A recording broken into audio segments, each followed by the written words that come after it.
주님의 말씀을 찾습니다. 신약 성경 요한복음 4장입니다.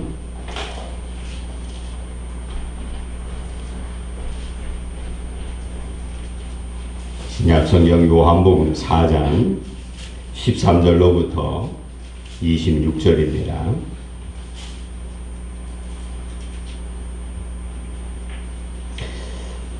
교독했으면 감사하겠습니다. 제가 먼저 봉독합니다.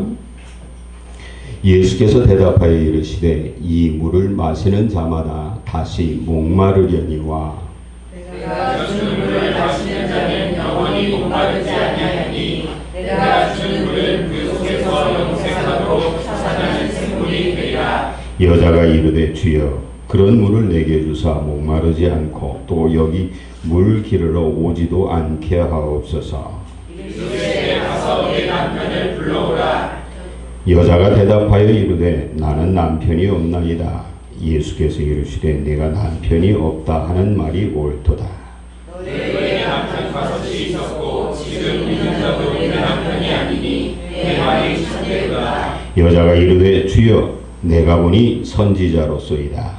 우리 조상들은 이 산에서 예배하였는데 당신들의 말은 예배할 곳이 예루살렘에 있다 하더이다. 예수께서 이르시되 여자여 내 말을 믿으라. 이 산에서도 말고 예루살렘에서도 말고 너희가 아버지께 예배할 때가 이르리라. 너희는 알지 못한 것을 예배하고 우리는 아는 것을 예배하노니 이는 구원이 너희에게서 나니라. 아버지께 참되게 예배하는 자들은 영과 진리로 예배할 때가 오나니 곧 이때라. 아버지께서는 자기에게 이렇게 예배하는 자들을 찾으시느니라. 하나님은 여기시니 예배하는 자가 영과 진리로 예배할지니라. 여자가 이르되 메시아 곧 그리스도라 하는 이가 오실 줄을 내가 아노니 그가 오시면 모든 것을 우리에게 알려주시리이다. 예수께서 이르시되 내게 말하는 내가 그다 하시니라. 아멘. 기도하겠습니다. 태초의 말씀으로 세상을 창조하시고 그 말씀이 곧 우리에게 육신이 되어 임하신 주여, 그 거룩하신 은혜와 사랑 앞에 우리의 온 몸과 마음과 정성을 내어놓고 찬미하며 감사드립니다. 부족한 죄인들이 주의 거룩하심 앞에 아바 아버지라 부를 수 있는 은혜를 베풀어 주셨사오니 감사합니다. 이 시간 아바 아버지의 음성을 듣게 하여 주옵소서. 그 놀라우신 말씀의 능력으로 우리의 심령을 감찰하시고 우리의 골수를 찔러 쪼개고 나누시어 부족한 것을 채워주시고 상한 것을 치유해 주시고 찢기워진 것을 회복시켜 위로하여 주옵소서. 아버지의 뜻이 하늘에 이루어진 것처럼 오늘 이 시간 부복한 이들 위에 온전히 이루어 주옵소서. 그리하여 이들로 주의 말씀의 파송의 뜻을 이루어 이제 가서 세상에 전파할 수 있게 하여 주옵소서. 우리의 약함을 아시는 주여, 주의 말씀의 능력으로 덧입혀 주의 거룩한 정병이 되게 하여 주옵소서. 연약 한정 부족합니다. 주의 말씀 앞에 오물덩어리고 심히 부족할지라도 아버지여 부르셨사오니 이 시간 사용하셔서 온전히 아버지의 영광만 나타내 주옵소서. 우리 주 예수 그리스도의 이름으로 기도드립니다. 아멘. 사순절 5번째 주간, 오늘 우리가 기억해야 할 것이 있습니다. 오늘 본문 말씀 속에도 참으로 귀한 말씀이 있습니다. 아버지께 예배할 사람들 영과 진리로 예배하라 말씀하시는데, 이 여인이 예수님 앞에서 말을 하기를 뭐라고 얘기하느냐면, 이 물을 먹지 않게 해주옵소서. 이 물을 지금 먹지 말고 예수님이 주는 물을 먹게 해달라는 겁니다. 오늘 우리가 세상을 살면서 어떤 물을 마시느냐가 참 중요합니다. 편의점에 가면 굉장히 여러 종류의 물이 있더라고요.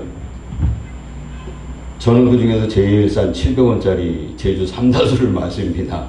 근데 어떤 분은 뭐 에비앙인가 1,500원인가 하더라고요. 물은 종류가 여러 종류입니다. 근데 그 물을 먹어도 가라죠. 그런데 주님이 주시는 물은 갈증이 없다고 합니다. 이건 좀 우리에게 깊이 생각해야 될 일입니다. 왜냐하면 이 여인이 예수님 앞에 이렇게 말합니다. 예수님께서 그 여인에게 이렇게 말씀하시죠. 뭐라고 하시느냐면, 너희는 모르는 것을 예배하고 유대인들은 아는 것을 예배한다. 무슨 차이일까요? 오늘 우리가 기억해야 할 귀한 말씀입니다.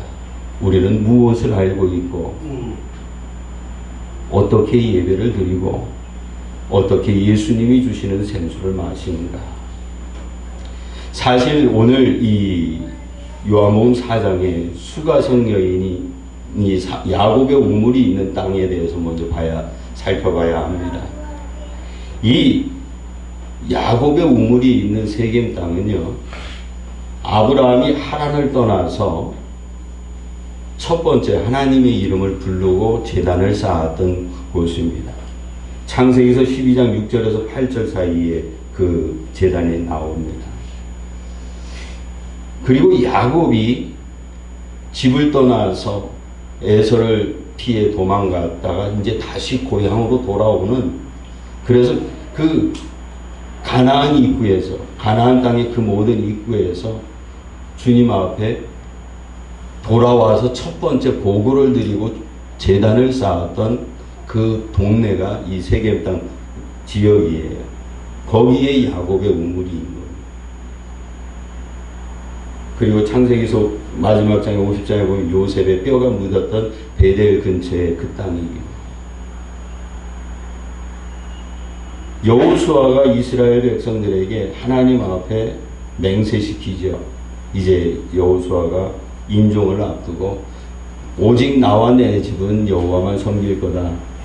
너희들이 생각해서 옳거든 하나님을 섬기고 옳지 않거든, 이렇게 하고 이스라엘 백성들에게 마지막 선서를 시킨 지역이 바로 이곳입니다. 여호수아서 24장 1절에서 8절 사이에 있는 기록입니다.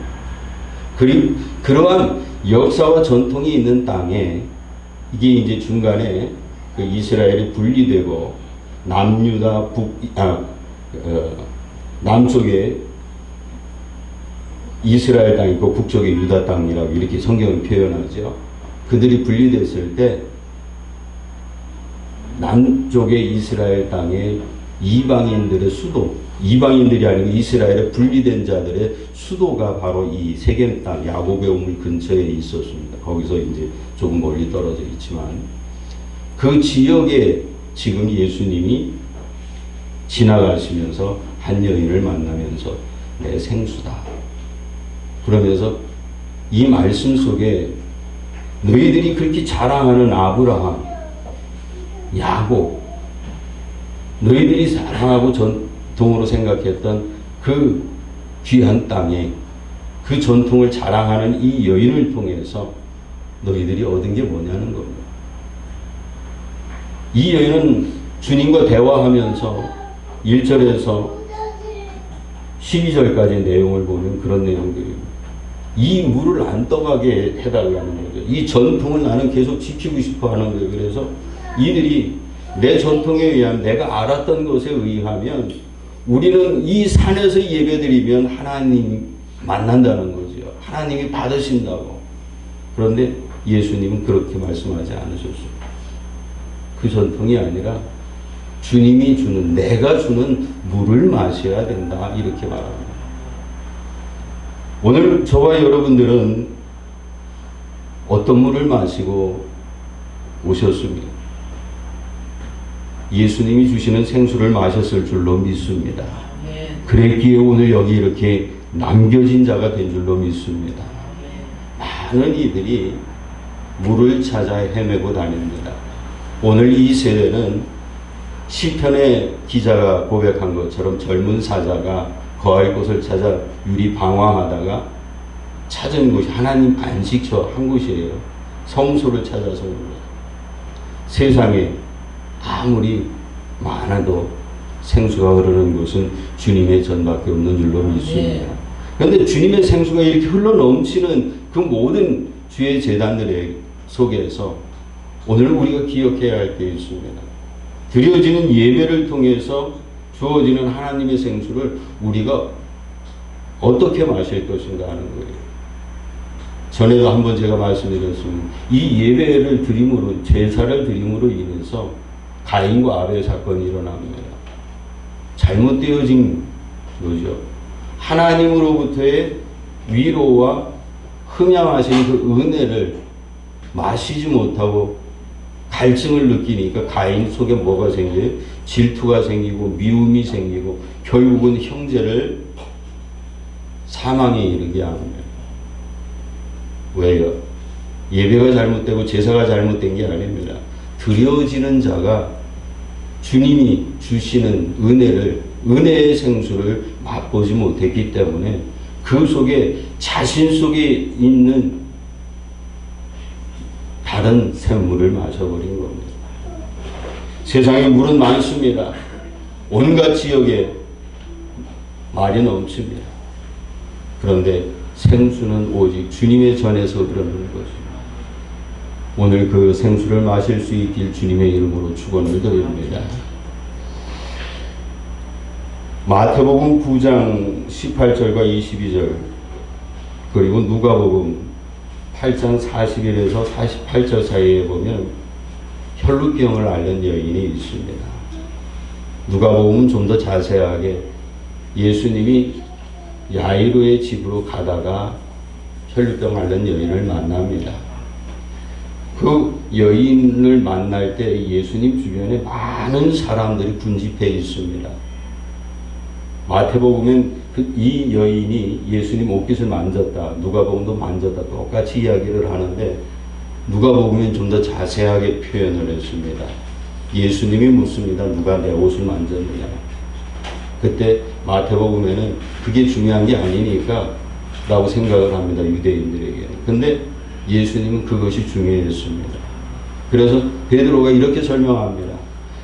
많은 무리가 지금 옹이에서 예수님 따라가니까 누가 만졌는지 모릅니다. 그런데 이 여인이 예수님 앞에 나옵니다. 고백을 합니다. 저예요. 우리는 여기에서 한 가지를 깨달아야 될 게 있습니다.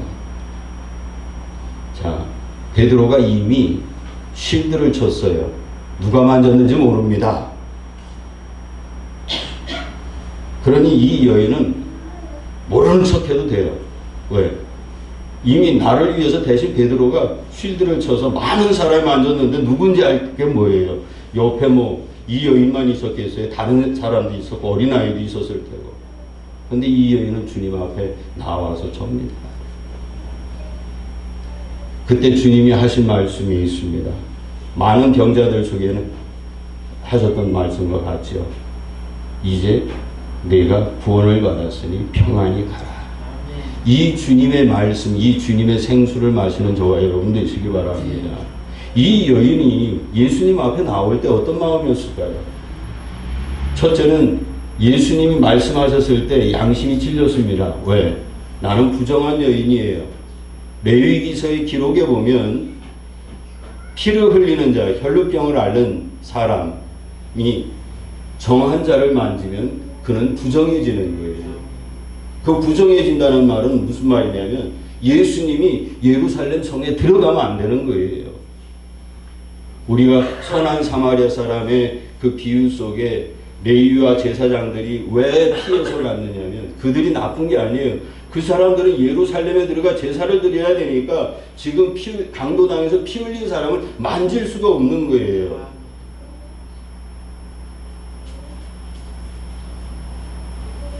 그런 부정한 것이에요. 그럼 내가 부정하더라도 일단은 나아야 되겠다. 나 중심의 믿음을 가졌어요. 내가 아픈 것만 본 거예요. 예수님이 부정해지든지 뭐하든지 생각을 전혀 안 했어요. 근데 지금 예수님 앞에 나올 때는요, 제가 죄인입니다. 내가 당신을 부정하게 했습니다. 근데 더 놀라운 건 그 부정함이 예수님으로 인해서 씻어졌습니다. 오늘 우리의 주님은요, 저와 여러분들이 어떠한 부정한 모습일지라도 우리가 주님의 생수를 마시고 그의 옷깃을 만지기만 하면, 주님 앞에 서기만 하면 온전케 돼서 구원을 얻는 역사가 있는 줄로 믿습니다. 이 여인은 그 양심을 깨뜨렸어요. 그래서 선한 양심을 가지고 주님 앞에 부복합니다. 정직했습니다. 그녀의 정직함이 구원에 이르게 했습니다. 오늘 저와 여러분도 이런 정직한 모습으로 주님 앞에 설 수 있길 주의 이름으로 축원을 드립니다. 오늘 이 수가성 여인도 처음에 몰랐습니다. 예수님이 말씀하니까 엉뚱한 소리를 해요. 내가 지금 한낮에 물 들어왔는데 나 이거 오는 거 정말로 귀찮습니다. 귀찮으니까 지금 당신이 말씀하신 그걸로 나로 여기 다시 안 오게 해 주십시오. 주님의 말을 오해합니다. 왜? 내 세상에 갇혀 있는 거예요. 그 이유를 주님이 이렇게 묻습니다. 네 남편 데려와. 주님의 그 말씀 속엔 너 지금 아직 너 자신을 다 꺼내놓지 않았다 이거예요. 정직하지 않다는 거예요. 하나님 앞에 정직하지 않으니 너 지금 내가 하는 말을 오해한다는 거예요. 내가 회개하지 않으니 볼 수 없다는 거예요. 내 눈이 아직 세상에 선글라스를 끼고 있으니 그 색깔로 지금 내 음성을 듣고 있으니까 너 아직 안 된다는 거예요. 이 선글라스를 벗으라는 겁니다. 너의 생각을 내가 갖고 있었던 아브라함, 야곱이 있던 너의 전통의 땅, 너가 생각하고 자랑스럽다고 여겼던 그 과거로부터 벗어나서 하나님 앞에 정직하라는 겁니다. 뒤돌아보고 살지 말라는 거죠. 그 정직함을 우리가 회복해야 합니다. 그래서 주님 말씀합니다. 이 여인에게 내 남편 데려와. 자기 양심에 문을 열으라는 거. 이게 참 어렵죠. 여러분들 부부싸움 해보셨어요? 부부싸움에서 다 용서가 안 될 때가 언제일까요? 남편이 처갓집 얘기할 때, 아내가 시댁의 시동생 얘기할 때, 그러면 그거는 끝나는 거예요. 화해가 안 돼요. 용서를 하고 이쁘게 했다가도 어떻게 돼? 끝내 속에 앙금으로 남고 껍데기만 화해하는 거예요. 제가 왜 이 말씀을 드리는지 아세요? 과거에 묶여 사는 거예요. 여인이 사랑을 받으려면 시편에 보면 내가 떠나온 시편 45편 내 아비의 집을 잊어버리면 왕의 사랑을 받는다 했어요. 근데 부부싸움은 신혼초의 부부싸움의 시작이 뭐예요? 옛날 우리 아버지는 이랬는데 왜 당신은 나한테 이렇게 대접해? 이 시기예요. 오늘 이 여인도 그겁니다. 내가 살아오고 내가 들어오고 배워온 것은 이건데 어째서 그때 주님이 아주 전국을 찌릅니다. 너는 모르는 것을 예배해왔다. 이제 아는 것을 예배해라. 정직한 것은 씁니다. 그러나 그 쓴 것이 양역이 된 거예요. 그래서 이 여인은 주님 앞에 사실대로 말합니다. 내 남편이 다섯입니다. 부끄러움을 드러냅니다. 근데 우리는 하나님 앞에 기도하면서도 주님 아시죠 하고 넘어갑니다. 부끄러운 일들이 많습니다.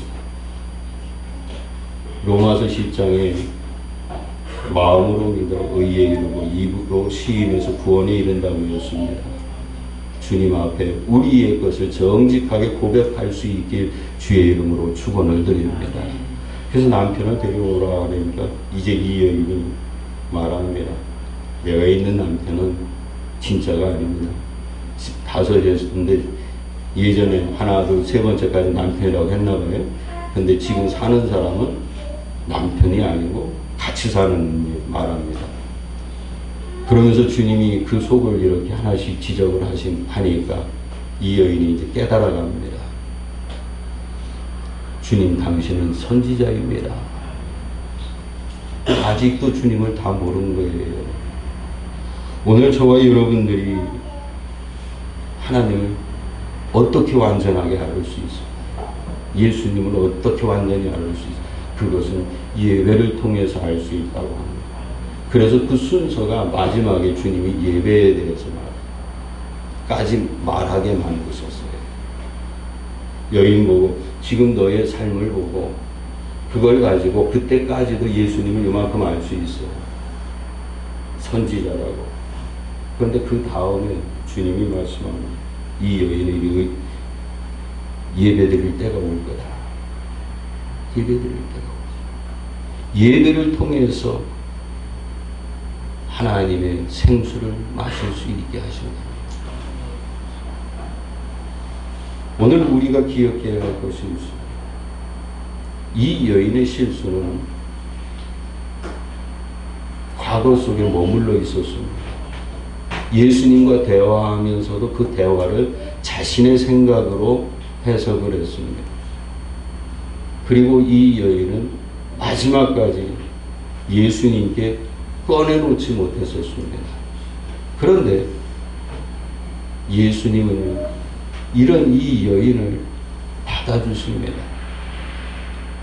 그를 끈을 놓지 않습니다. 주님 말씀합니다. 너를 낳은 내 어미가 너를 잊어버릴지 몰라도 하나님은 너를 잊지 아니하시다. 하나님이 부르시면 결코 후회함이 없으시다고 했어요.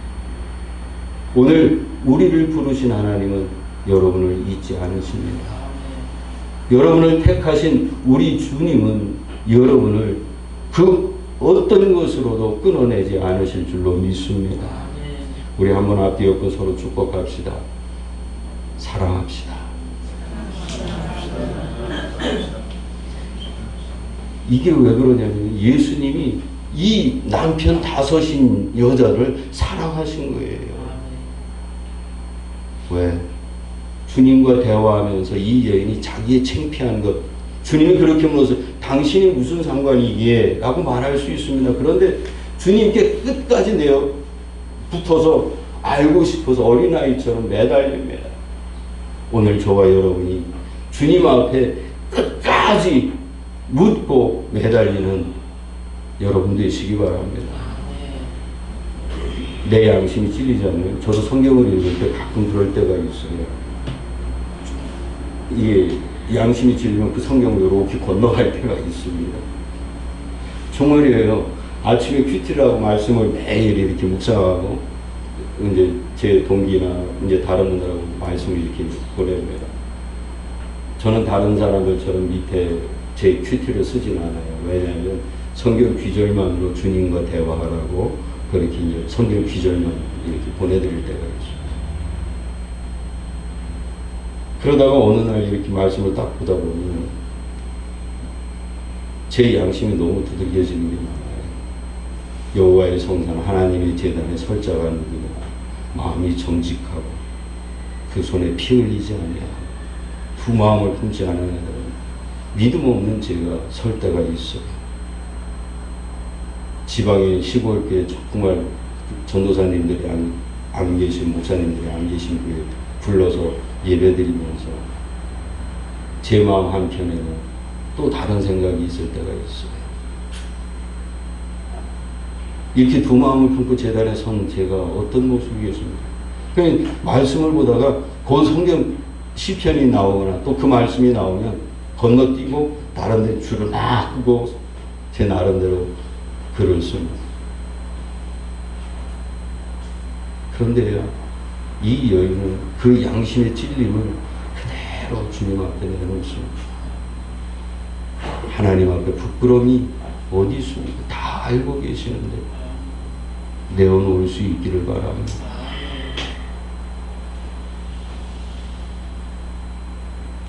이거밖에 안 돼요. 제가 우리 이원주 목사님하고 같은 신학교 동기입니다. 경기도 광주에 학교로 올라가다 보면요, 골목길이 있어요. 지금은 다 변했는데 학교 올라가는 한편에 제가 이제 그때는 결혼하고 작은 천막집에서 살았더라고요. 천막을 열고 나와서 신학교로 올라가다 보면 벽면에 영화 포스터가 딱 붙어 있습니다. 그 영화 포스터 보면 그 전에 제가 어릴 때는 그런 포스터가 없었는데 아주 그냥 음란한 포스터들이 생겼을 때 그때가 신학교 올라가면서 그런 것들이 보여집니다. 젊을 때는 그 문제를 가지고 지금도 기도하는 것입니다. 근데 6개월 새벽 기도 때마다 머릿속에 떠나지 않는 그런 것들이 있었어요. 주님 앞에 도저히 안 돼요. 제가 신학을 포기하려고 가지고 주님 앞에 정직하지 못해서 6개월 동안 하나님, 나는 신학생으로 거룩히 해야 되는데 왜 자꾸 이런 것들이 아침마다 올라갈 때마다 보이고 그것이 30분 40분씩 사람 머릿속에 그런 더러운 것들이 나를 침범합니다.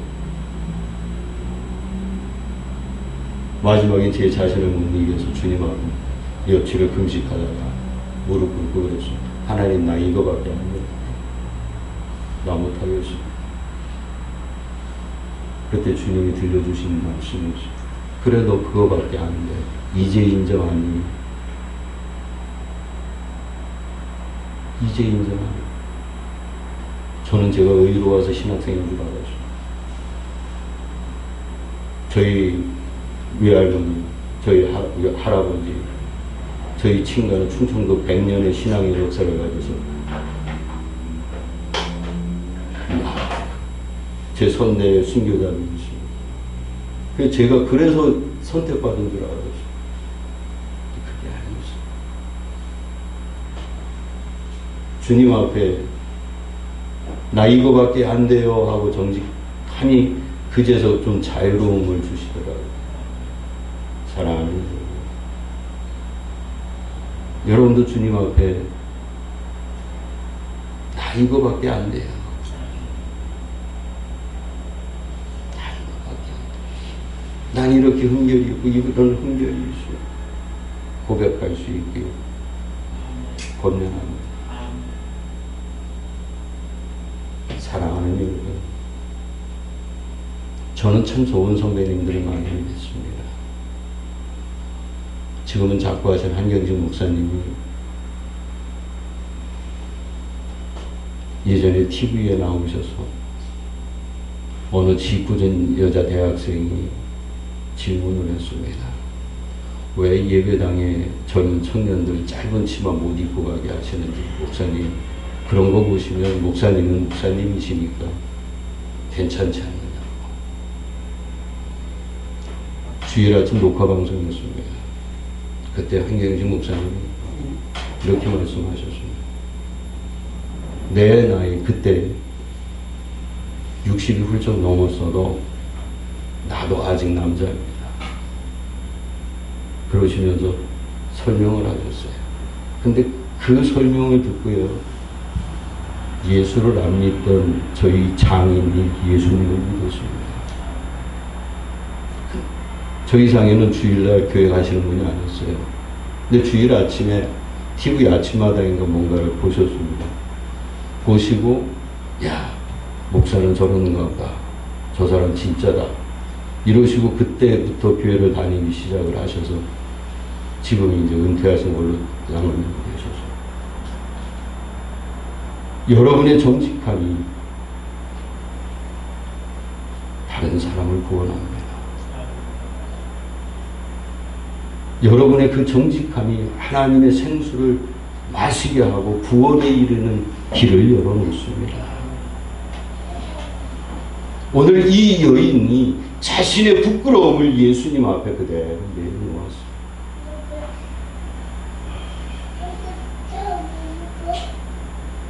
생수 우리가 왜 못 마십니까? 거기에 조미료를 넣기 때문이에요. 단물을 넣기 때문이에요. 근데 단물을 넣으니까 건강을 해치는 거예요. 영혼의 건강도 마찬가지입니다. 주님이 우리에게 생명을 주시며 생수를 주셨습니다.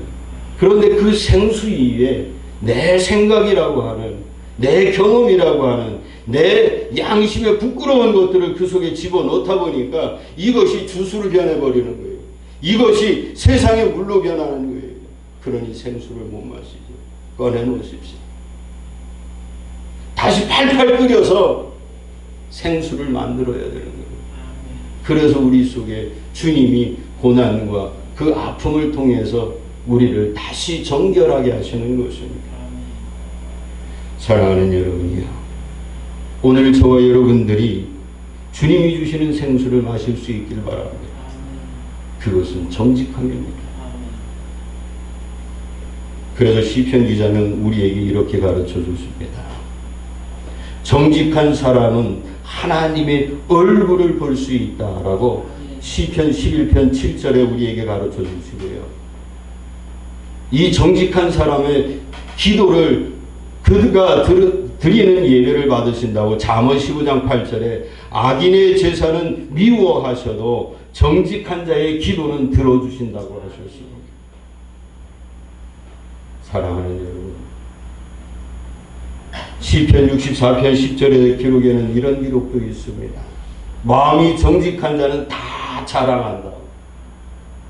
오늘 이 야곱의 우물가에 있는 수가성 이 여인은 부끄러워서 한낮에 물을 들어왔어요.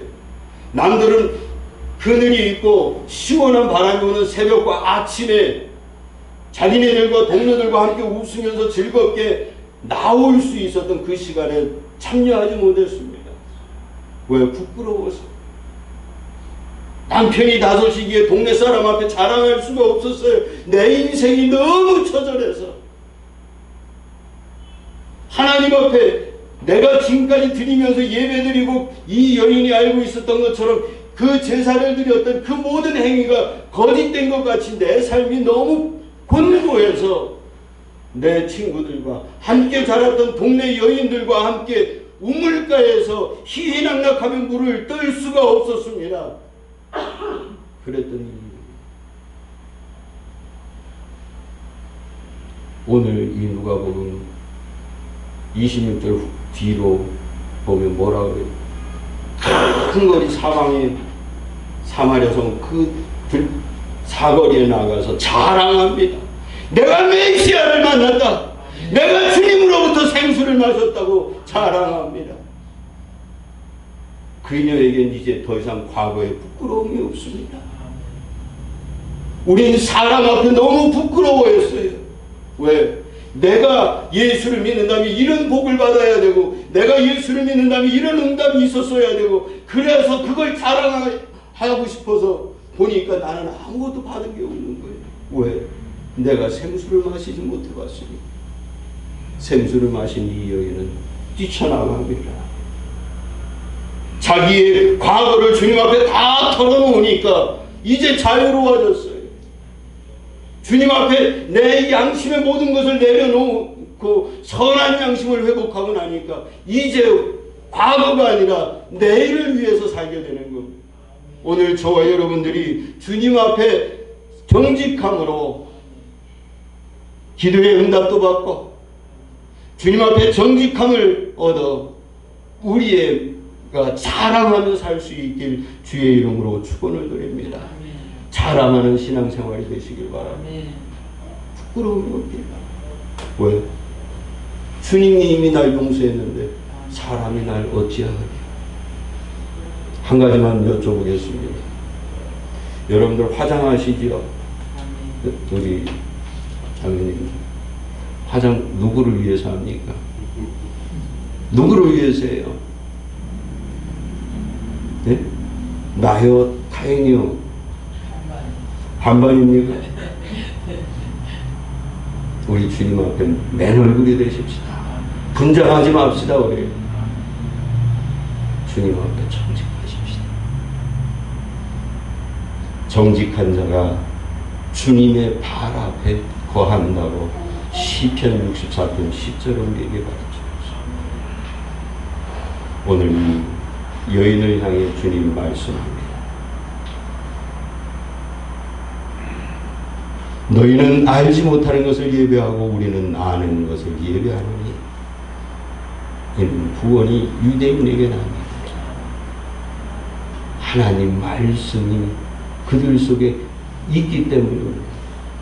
유대인이 구원을 받는다는 것이 아니라 구원이 그에게서 나온다는 거예요. 왜? 그들 속에 하나님의 선택하신 사랑이 있고 하나님의 계획이 있어 그 안에 말씀이 있었기 때문입니다. 그 말씀이 여러분들에게 오늘 이 땅에 세워진 모든 교회들 속에 우리 선교사들이 가는 곳 속에 흘러넘치기를 바랍니다. 그것을 마실 수 있는 정직한 세상, 그것을 주님이 우리에게 주시길 원하십니다. 그러므로 저와 여러분들은 영과 진리로 예배드리는 자가 되시길 바랍니다. 성령과 하나님의 말씀으로 예수님의 생수로 우리에게 함께하는 것입니다. 정직합시다. 우리 앞에 옆에 서로 축복합시다. 하나님 앞에 정직합시다. 이 시간 우리 함께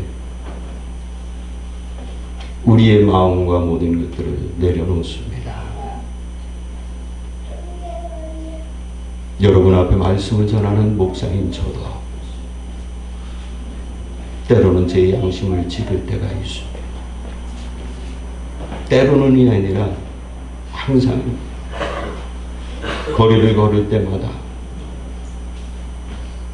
제가 가끔 유원지도 가서 홀로 책을 볼 때가 있어요. 그들이 희희낙낙하며 어느 한 구석에 연세 드신 어르신들이 앉아서 술잔을 기울이면서 할 일 없어서 그 앉아있는 분들에게 마음 한켠에 저분들에게 복음을 전해야 되는데 고민을 합니다. 내가 가서 무슨 말을 할까? 사랑합니다. 하나님 앞에 제가 목사로서 너무 부끄러울 때가 그럴 때가 있어요. 저도 모르게 욱할 때도 있고. 오늘 여러분들은 주님이 택한 작은 예수님이십니다. 여러분 앞에 제 자신을 고백합니다. 여러분, 주님 앞에 내어놓을 것이 있는 내 마음에 지금껏 내려놓지 못했던 5 남편을 두었던 삶과 같은 우리의 자신을 내어놓고 이제 우리를 끝까지 놓지 않고 붙드시는 하나님 앞에 감사할 수 있길 바랍니다. 끝까지 우리를 이 은혜와 평강교회에 묶어주신 주님 감사할 수 있길 바랍니다. 우리가 함께 기도합니다. 주여 한번 부르짖고 기도합니다. 주여